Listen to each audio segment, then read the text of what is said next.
Hi, this is a review of the Mute Caddy, more specifically their artist model. This is one of 3 models currently available on their site. It retails for $45.99 US and will be shipped for another $16 to your door.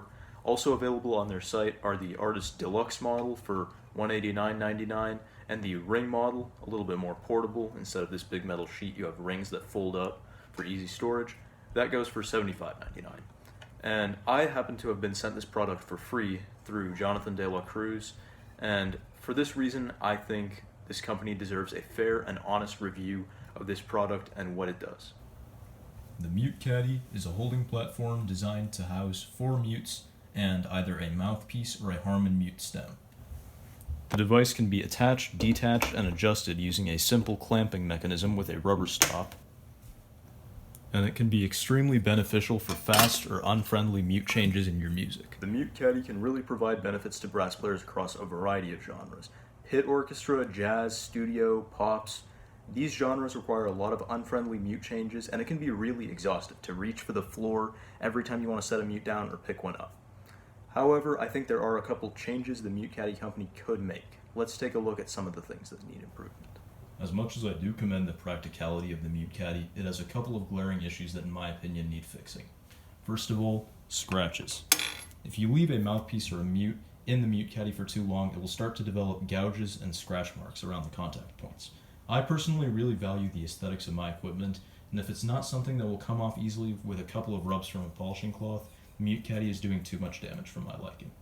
Second of all, the noise factor. This is probably less noise than if you dropped your mute on the floor after taking it out of the bell, but at the end of the day, if you are not able to set the mute down with all of the gentleness in the world, it makes quite a lot of noise. Now, I think both of these issues could be solved with one simple addition: felt or rubber linings on the inside of these holes. A quick note on portability: this is clearly not the most portable design in the world, and that's understandable. This was built to be pretty sturdy, and I value that sturdiness. But this is not going to fit in your trumpet case. It may fit in a backpack, it may fit in a briefcase, etc. But if you are looking for something more portable, go with the ring model any day of the week. This model has quite a lot of surface area to begin with. The ring model will actually fold inward and collapse so that it's more portable. This one obviously can't do that, but it also has quite a lot of volume because of this part sticking out. So this is not going to fit in your ordinary trumpet case, or if you have very little room in your backpack. At the end of the day, I do quite like my Mute Caddy. I think the company is creating a really ingenious tool for brass players who have to deal with a lot of demanding mute changes, and for me, this was obviously a worthy purchase considering I acquired this free of charge. Nonetheless, serial number 3, so that is pretty nifty. However, I think there are a couple of changes the company could make to key aspects and flaws in this design to make it worth a lot more. I do highly advise, that said, checking out the Mute Caddy company via themutecaddy.com to see more on pricing, models, etc. Thanks for watching. And it could be extremely beneficial.